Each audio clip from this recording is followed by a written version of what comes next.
Hello everybody, my name is Jerry. I'm from Lucero Library.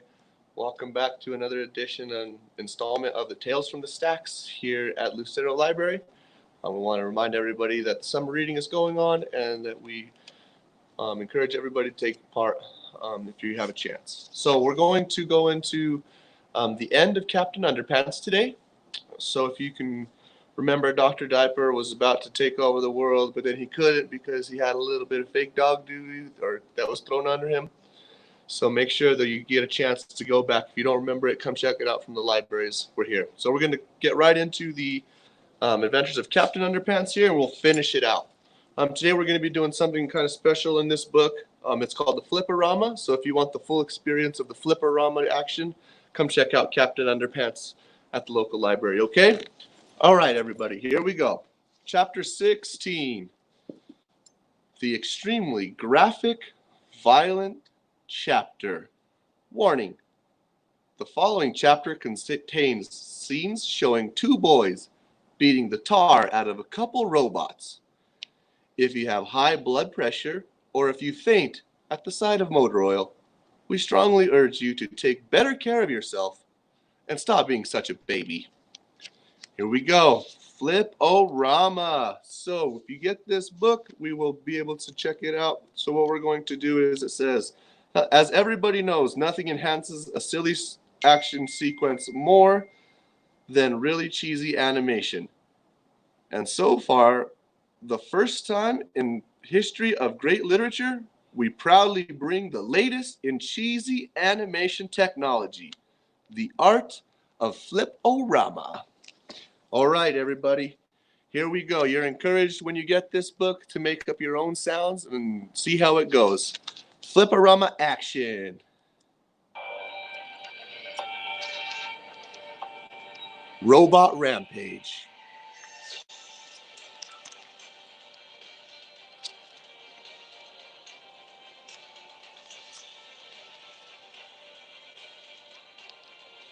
George saves Harold.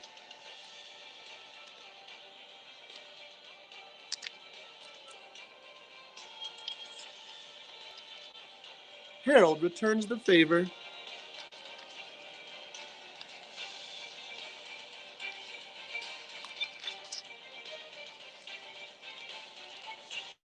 Mixed nuts and bolts.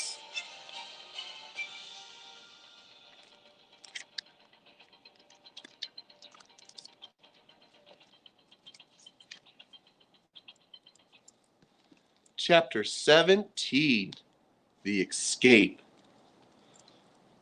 After defeating the robots, George and Harold untied Captain Underpants. "Come on!" cried Harold. "Let's get out of here!" "Wait!" said Captain Underpants. "We have to save the world first."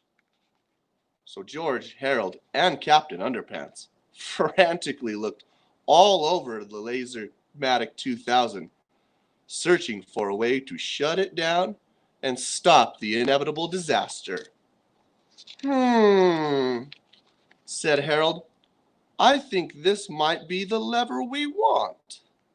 He pulled the self-destruct lever with all his might. Suddenly, the Lasermatic 2000 began to sputter and shake. The large laser beam turned off, and pieces of the machine began to fly in all directions. "It's gonna blow!" cried Harold. "Run for your lives!" "Not so fast!" screamed Dr. Diaper, who had appeared out of nowhere. "You demolished my robots, you demolished my Lasermatic 2000, and you ruined my one chance to take over the world. But you won't live to tell the tale."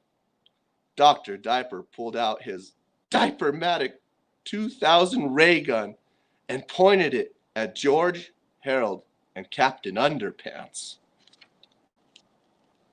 Captain Underpants quickly stretched out a pair of underwear and shot it at Dr. Diaper. The underwear landed right on the evil doctor's head. "Help!" cried Dr. Diaper. I can't see! I can't see! George and Harold ran out of the warehouse as fast as they could. Great shot, Captain Underpants, cried Harold. Just one thing I don't understand, said George. Where'd you get that extra pair of underwear? What extra pair? Said Captain Underpants. Never mind that, said George. Let's just get out of here before that laser-matic 2000 thing kaboom explodes. The laser-matic 2000 blew up, tearing apart of the old warehouse. It sent flaming shards of red-hot metal in every direction. Fire fell from the skies around our heroes, and the earth began to crumble beneath their feet. Oh no, cried Harold. We're doomed. Chapter 18. To make a long story short, they got away. Chapter 19. Back to school. George, Harold, and Captain Underpants made a quick stop outside the police station.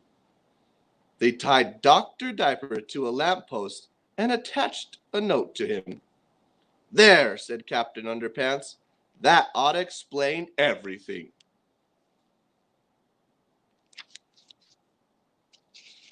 Then George and Harold led Captain Underpants back to Jerome Horowitz Elementary School. Why are we here? Said Captain Underpants. Well, said George, you have to do some undercover work here. Yeah, said Harold, reaching into his backpack.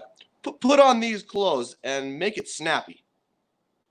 Don't forget your hair, said George. Captain Underpants got dressed quickly behind some bushes. Well, how do I look? He said. Pretty good, said George. Now try acting really mad. Captain Underpants made the nastiest face. You know, said Harold, he kind of looks like Mr. Krupp. Harold, whispered George. He is Mr. Krupp. oh, yeah, said Harold. I almost forgot. Before long, they were back inside Mr. Krupp's office. Okay, Captain Underpants, said George. You're now Mr. Krupp. Snap your fingers, whispered Harold. Oh, yeah, said George. Snap. Now you're Mr. Krupp. Who's Mr. Krupp? Said Captain Underpants. Oh, no, cried Harold. It's not working. The boys tried again and again to dehypnotize Captain Underpants, but nothing seemed to work. Said Harold. Let me see that instruction manual for that ring. George checked his pant pockets. Said George. I think I lost it. You what? Cried Harold. The two boys searched frantically through the office, but the 3D hypno ring instruction manual was nowhere to be found. Never mind, said George. I have an idea. He removed the flowers from the large vase in the corner, and then he poured out all the water over Captain Underpants' head. Why did you do that? What did you do that for? Cried Harold. I saw him do it in a cartoon once, said George. So it's gonna work. After a few minutes, Mr. Krupp slowly came to. What are you two doing here? What's going on? He demanded. And why am I all wet? George and Harold had never been so glad to see Mr. Krupp in all their lives. I'm so happy I could cry, said Harold. Well, you're gonna cry when I give that videotape to the football team, shouted Mr. Krupp. I've had it with you two. Mr. Krupp took the videotape out of the file cabinet. You boys are dead meat, he snarled, and stormed out of his office with the videotape and headed towards the gym. George and Harold smiled. Wait till the football team sees that video, said Harold. Yeah, said George. I sure hope they like singing Purple Dragons. Hey, look, said Harold. I found the 3D Hypno Ring instruction manual. It was in my shirt pocket, not in my pant pocket. Well, throw that thing away, said Harold. We'll never need it again.